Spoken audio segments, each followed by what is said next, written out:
बच्चों, कक्षा 8वीं के गुरुवार के दिन एक होम टेस्ट लिया गया था। तो सभी बहुत सारे बच्चों ने लिखा, लेकिन उसमें कुछ गलतियां हैं, तो उसको आंसर के रूप में यहाँ बताया जा रहा है। तो ये होम टेस्ट का पेपर जो दिया गया था, सेकेंड होम टेस्ट लेसन 2 का जो क्वेश्चन पेपर मैं गुरुवार को दी थी, आप लोगों ने एग्ज़ाम दिया था। बहुतों को अच्छे नंबर भी मिले हैं, लेकिन कुछ लोगों को बहुत 0 या 3 नंबर 2 नंबर ऐसे मिले हैं। तो इसलिए एक बार ये पेपर अच्छे से समझ लो कैसे करना है, क्योंकि ये बेसिक नॉलेज है, मूलभूत जानकारियाँ हैं पार्ट 2 का। और हम लोग पार्ट 3 अब आगे पढ़ रहे हैं, तो पार्ट 2 का अब नहीं पढ़ सकते हैं। कुछ बच्चे ग्रुप में नए भी ज्वाइन हुए हैं, तो उन्हें भी यह टॉपिक थोड़ा सा समझ में आ जाएगा कुछ प्रश्नों की सहायता से, क्योंकि ये आंसर मैं थोड़ा डिटेल में समझा रही हूँ। तो ये हमारा गणित पार्ट 2 सेकेंड होम टेस्ट का आंसर का ये पूरा बनाया गया है। आप लोगों को भी ऐसे ही फेयर में लिख लेना है। अब इनका आंसर कैसे लिखना है वो मैं बता रही हूँ। तो सबसे पहले क्वेश्चन हमें क्या दिया था, आकृति के रूप में दिया था कि रेखा M समांतर है रेखा N, रेखा P उनकी तिर्यक रेखा हो, तो x का मान ज्ञात करो। और हमें 4 ऑप्शन दिए गए थे, A 36 degree, B 90, C 45 degree और D 40 डिग्री या अंश बोल सकते हैं।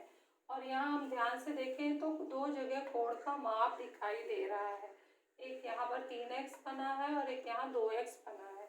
और इस तरह से अगर इसको 2 समांतर रेखाओं के बीच में ऐसे बने हुए कोण को देखें तो ये किस प्रकार के कोण माने जाते हैं, ये पहले सिखाया गया है, ये तुम साथी में भी सीख के आए हो और इससे पहले की वीडियो में भी मैं भेजी हूँ।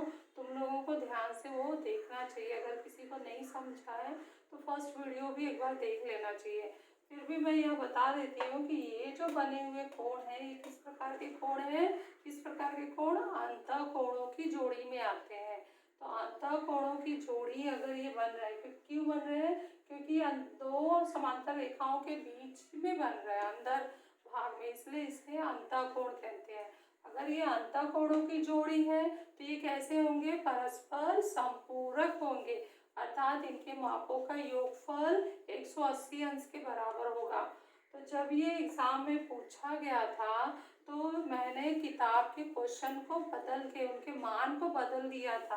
किताब में यहाँ 4x और 2x है, मैं 3x और 2x दे दी। तो कुछ लोगों ने हल किया, कुछ लोगों ने किताब के ही क्वेश्चन को दोहरा दिया। अगर किसी भी क्वेश्चन पेपर में तुम दिए गए क्वेश्चन को बदलकर अपना किताब का क्वेश्चन लिखते हो तो वह क्वेश्चन पेपर गलत माना जाता है। तो बहुत सारे बच्चों ने यही किया, उन्होंने क्या किया कि टीचर ने जो क्वेश्चन दिया है उस क्वेश्चन को बदल दिया और अपने किताब का रटा रटाया हुआ क्वेश्चन वहाँ पे लिख दिया और उसका उत्तर लिख दिया। तो वो उत्तर भले ही सही हो, लेकिन इस पेपर के लिए वो उत्तर गलत माना जाएगा, क्योंकि इस पेपर में ये मान दिए हैं। तो तुम्हें कभी भी सवाल को रटना नहीं है, सवाल के तरीके को, सूत्र को याद रखना है। तो तुम लोग सूत्र पर ध्यान रखो, सूत्र याद करना है। तो सबसे पहले हमें ऐसे सवालों में कोणों की जोड़ी पहचानना है। तो ये कौन सी कोणों की जोड़ी आ गई, अंतः कोण आई। तो अंतः कोण का योगफल क्या होता है, 180 अंश। तो ये जरा सा भाग यहाँ पर है, हम लोग रफ काम करके देखेंगे। एग्जाम में भी इसके उत्तर को लिखने की जरूरत नहीं है कि तुम पूरा हल करो और लिखो। शॉर्ट में भी कहीं भी तुम रफ पेज, लास्ट पेज होता है पेपर का, लास्ट पेज रफ होता है, वहां पर रफ लिखकर रफ कार्य कर सकते हो जब तुम एग्जाम देने बैठे हो। तो यहाँ पर तुम्हें 3x धन 2x बराबर 180 अंश करना है। तो क्या होगा, 5x बराबर 180 अंश हो जाएगा। तो x बराबर क्या होगा, 5 पक्षांतर में जाएगा, 180 बटे 5। तो भाग दो, तो भाग देंगे तो क्या होगा, 5 तिहाई 15, 5 30, 36 आया। यहाँ चेक करो कहाँ पर उत्तर है, ये पहले में उत्तर है, पहले पे सर टिक करो और अपने पर पेज पर आंसर ऐसे लिख सकते हो, A 36 अंश। तो ये वाला उत्तर सही था। समझा सभी लोगों को, ध्यान देना कोणों की प्रकार की जोड़ी कैसी है उस पर। और ये जो काम किया हमने, तुम्हें रफ काम पर करना है, फिलहाल तुम फेयर में ये सब लिखोगे तो फेयर में वहीं पर जगह बना के लिख लो, उसको मिटाओ नहीं, क्योंकि समझ में आना चाहिए। लेकिन एग्जाम में तुम लोग रफ काम कर सकते हो या उसी पेज पर जगह पर हल कर सकते हो, कोई उसमें खराबी नहीं है। नेक्स्ट हम दूसरा सवाल देखते हैं। दूसरे सवाल में रेखा ए समांतर है रेखा बी और रेखा एल उनकी तिर्यक रेखा है। देखा ये सवाल, और इसमें दो प्रकार के कोण दिए हैं। 7x यहाँ दिया है, 2x यहाँ दिया है और पूछा x का मान ज्ञात करो, और x का मान इन्हीं में से ढूंढना है, क्योंकि यह हमारा उचित उचित विकल्प चुनिए वाला सवाल है। A 30 अंश है, B 20 अंश है, C 45 अंश है, D 60 अंश है। तो यहाँ पर 7x और 2x का देखें तो हमारे कोई भी कोणों के प्रकार की जोड़ी से नहीं मिल रहे हैं, लेकिन हम एक काम कर सकते हैं कि ये 2x यहाँ पर कोई कोण मान लेते हैं। मान लिया ये A कोण है, तो जो ये कोण A है 2x के बराबर है, तो कोण A का मान क्या हो जाएगा 2x। तो ये 7x और ये 2x किस प्रकार के कोण हो गए, इनके जैसा। पुनः ये दो रेखाओं के बीच में बने हैं। दो रेखाओं के बीच में जब कोई कोण बनता है तो वह अंतःकोण कहलाता है। अंतः सी के आकार में, सबसे पहले वीडियो में बताया गया था कि सी के आकार में जो कोण बनते हैं, तो यहाँ पर जो आकार बन रहा है सी का आकार बन रहा है, तो ये अंतःकोणों की जोड़ियां हैं। तो अंतःकोणों की जोड़ी कैसे होते हैं, परस्पर संपूरक होते हैं। तो हम क्या करेंगे, दूसरे सवाल को यहाँ, ये पहला सवाल हमने हल किया, दूसरा यहाँ नंबर डालते हैं कि 7x धन 2x बराबर 180 अंश, तो 9x बराबर 180 अंश। फिर क्या हो जाएगा, x बराबर 180 बट्टे 9, भाग दे दो 20 अंश। तो 20 अंश कहाँ है, यहाँ पर 20 अंश, और इसका उत्तर तुम नीचे की लाइन में लिख सकते हो कि b 20 अंश बराबर करके तुम्हें अपने नोटबुक के नीचे की लाइन में ये लिखना है इस तरह से। तो तुम लोगों को समझ में आ गया होगा ये कैसे हल किया गया है। इसके लिए हमें ये गुणधर्म याद रखना जरूरी है, कुछ महत्वपूर्ण गुणधर्म है। यहाँ जो हमने लगाया था ये शीर्षाभिमुख कोण का लगाया था और अंतःकोण, दो बातें यहाँ लगाया था, और यहाँ पर हमने अंतःकोण गुणधर्म लगाया है। अब दूसरा प्रश्न है कि दी गई आकृति को देखिए और संगत कोणों की जोड़ियां लिखिए और अंतः एकांतर कोणों की जोड़ियां लिखिए। तो ये 7वीं कक्षा से तुम लोग पढ़कर आए हो। यहाँ पर देख रहे हो दो रेखाएं हैं, उसको कोई तीसरी रेखा काट रही है, तिर्यक रेखा, तो 8 प्रकार के कोण बनते हैं। यहाँ पे कोण का नाम दिया है संक्षेप में, P, कोण T, कोण Q, कोण R, कोण S, कोण X, कोण Y, कोण Z, कोण W। तो 4 इधर 4 इधर 8 है। आठों में से अलग अलग जोड़ियां बांटी गई हैं। 8 जोड़ियों में से कुछ जोड़ी संगत कोण को जाएगा, कुछ एकांतर कोण को जाएगा और कुछ अंतः कोण को जाएगा। एकांतर कोण में भी दो प्रकार है, अंतः एकांतर कोण और बाह्य एकांतर कोण। अंतः एकांतर कोण होता है जो अंदर की ओर बनते हैं। तो यहाँ पर हम लोग देखें संगत कोण कैसे बनते हैं। तो पहले वीडियो में मैं बताई थी कि संगत कोण F के लेटर से बनते हैं, अंग्रेजी का F लेटर हम देखें तो वहां से ये बनता है। तो ये अगर ये ऐसे हम F बनाते हैं यहाँ पर, तो कोण Q के साथ कोण Y, और इधर से F बनाते हैं तो कोण P के साथ कोण X। तो पहली जोड़ी क्या आएगी, कोण P तथा कोण X। दूसरी जोड़ी क्या आएगी, पहली जोड़ी ऊपर की दिशा में कोण P कोण X, कोण Q नीचे है तो कोण नीचे वाला जोड़ी यहाँ लिखना है, कोण Q के साथ कोण Y, कोण Q तथा कोण Y। नेक्स्ट इस तरफ भी आके देखो, नीचे की तरफ कौन सा बना है, ये R, कोण R के साथ क्या आएगा, कोण Z, और यहाँ पे ऊपर की दिशा में कोण S है, तो यहाँ भी ये ऊपर की दिशा में कोण होगा W। तो पहला जोड़ी लिखते हैं कोण S तथा कोण W, और चौथा जोड़ी है कोण R तथा Z। तो संगत कोणों की जोड़ियां कितनी बन गई है, 4 प्रकार की जोड़ियां संगत कोणों की बन गई है। अब दूसरा क्वेश्चन पूछा है अंतः एकांतर कोण। एकांतर कोण Z के आकार में बनते हैं, यानी तिरछे अंदर ही होते हैं। जैसे अंतः कोण होता है इधर तो अंतर कोण, ऐसे एकांतर कोण भी अंदर ही होते हैं, लेकिन एकांतर कोण तिरछे होते हैं, अंदर की ओर ही तिरछे, क्रॉस में ये कोण और ये कोण, ये कोण और ये कोण, बहुत ही आसान होता है पहचानना। लेकिन एकांतर कोण में भी खास बात क्या है, ये अंतर एकांतर कोण है, मतलब ये अंदर की ओर वाला। बाह्य एकांतर कोण बाहर के होते हैं, बाहर क्रॉस में।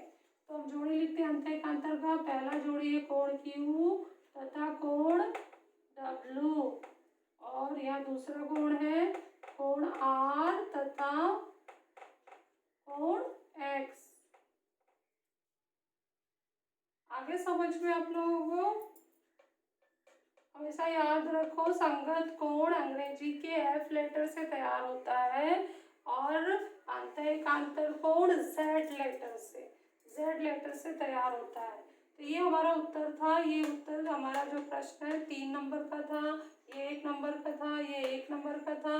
ये हर जोड़ी पर तुम्हें आधा नंबर मिलता है, आधा आधा आधा आधा, ये 2 नंबर हो गया, फिर आधा आधा 1 नंबर, हर जोड़ी पर तुम्हें आधा आधा नंबर मिलने वाला था।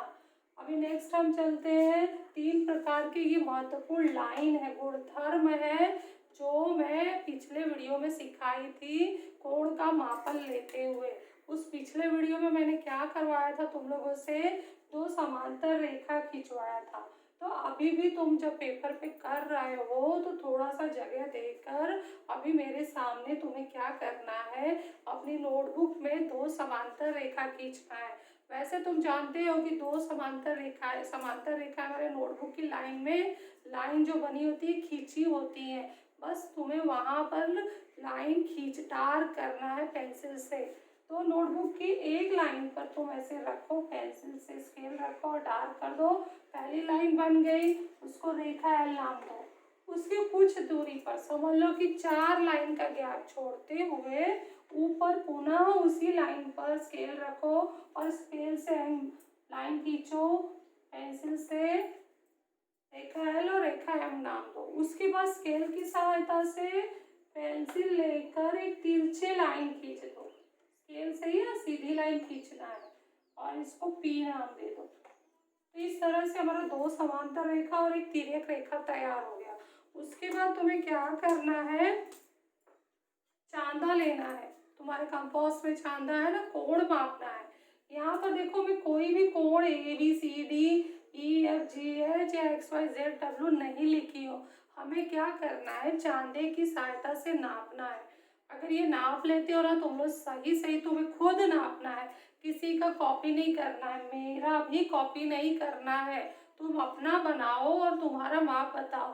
अगर मेरे जैसा आ गया तो ठीक है, और नहीं तो तुम लोगों का माप अलग आ सकता है। तो तुम्हें क्या करना है, चांदे का जो ये 0 है और ये आधार है, आधार इस पर रखना है और ये 0 यहाँ बिंदु पे टच करना है, बीच वाला बिंदु। तो टच किया तो ये वाला कोण हमने नापा, तो ये 70 अंश आ रहा है।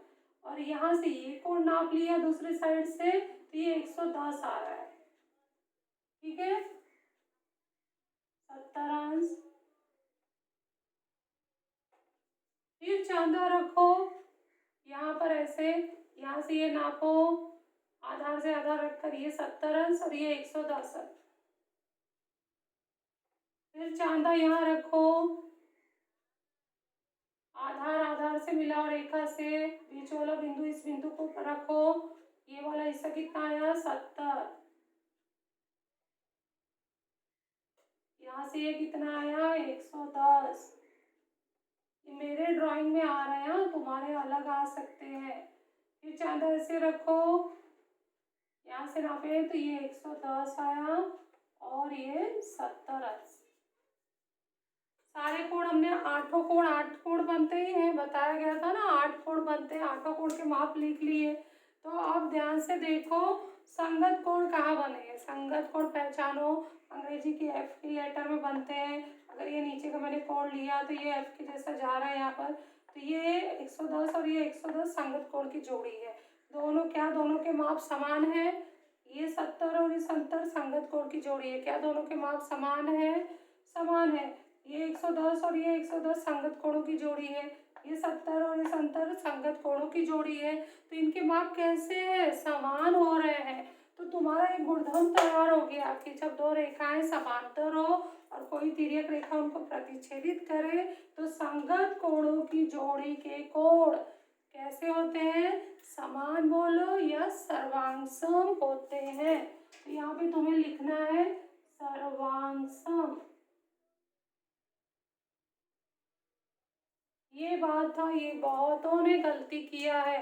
3 नंबर का ये 3 लाइन का क्वेश्चन था, 3 शब्द लिखना था, 3 शब्द लिख देते 3 नंबर मिल जाता था। हमारे किताब में भी थोड़ा याद करो और इसे ध्यान में रखो, इस वाले टॉपिक में ये डाला गया है।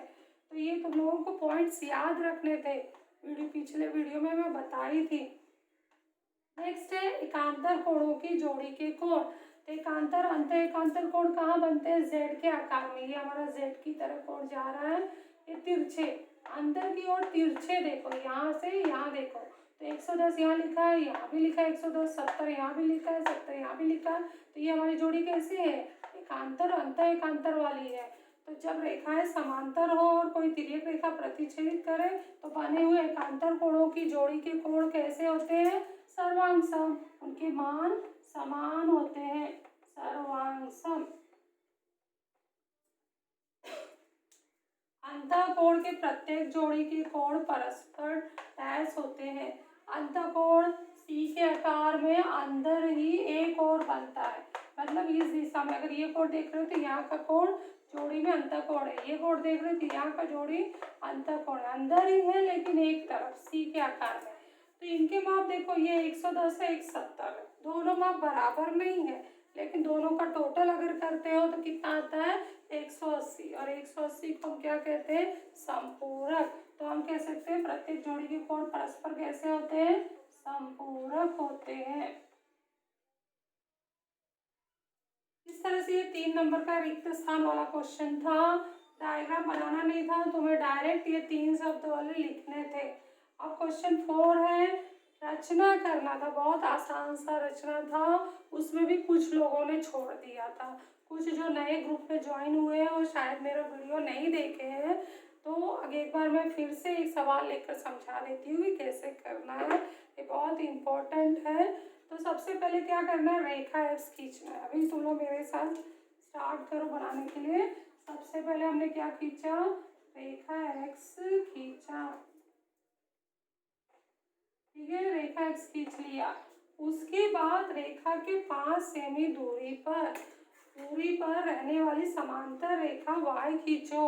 हमें समांतर रेखा खींचना है तो गोनीय का उपयोग करना है। ये गोनिया है तो गोनीय को ले जाना है, गोनीय का आधार जो है रेखा पर रखना है और ये नुकीला हिस्सा भी सीधा रखना है। देखो ऐसे रख दिया, दिख रहा है।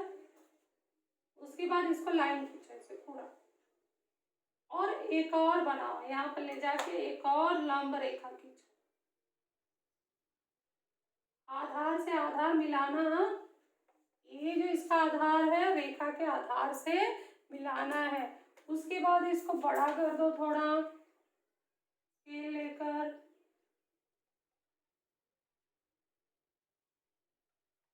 किरण बना दो। इसके बाद हमें क्या करना है? इस पर 5 सेंटीमीटर का चाप लगाना है। गोला प्रकार पर 5 सेंटीमीटर सेट करके यहाँ रख के चाप लगाओ, या फिर स्केल रखकर तुम सीधे यहाँ पर से 0 रखते हुए, ये 0 रखते हुए ऐसे तुम्हें 5 देखना है। ऐसे 5 का मार्किंग करना है। ये मार्किंग कर दिया, फिर यहाँ से स्केल रखो 0 इधर और यहाँ पे 5 का मार्किंग कर दिया, चाप लग गया। उसके बाद तुम्हें इन दोनों को मिला देना है और एक रेखा खींच देना है। इस तरह से ये रेखा y जो बनी है रेखा x के समांतर है। समझ में आ गया क्या किया गया? यहाँ पर हमने पहले रेखा खींचा, फिर उस पर एक गोनिया रख के लंब खींचा, फिर एक और गोनिया मतलब गोनिया दोबारा रखा और लंब खींचा, और उसके बाद हमने 5 सेंटीमीटर का गोला प्रकार से या स्केल से निशान लगाया। 5 सेंटीमीटर लिखो, यहाँ लंब का निशान बनाओ, नाम दे दे। इस तरह से ये आकृति पूरी हो गई। मुझे लग रहा है कि तुम लोगों को ये पेपर अब अच्छे से समझ में आ गया होगा।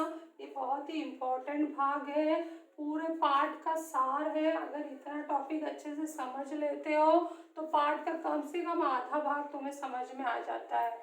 तो इसके बाद तुम्हें अच्छे से गुणधर्म, ये बहुत इंपॉर्टेंट गुणधर्म है, गुणधर्म अच्छे से याद करना है और सवाल का प्रैक्टिस करते रहना है। फेयर नोटबुक में ये पूरा एक पेपर एक बार अच्छे से लिखना है क्वेश्चन के साथ। पहले क्वेश्चन लिखो, फिर उसके बाद उत्तर लिखना है। ये पूरा उत्तर है।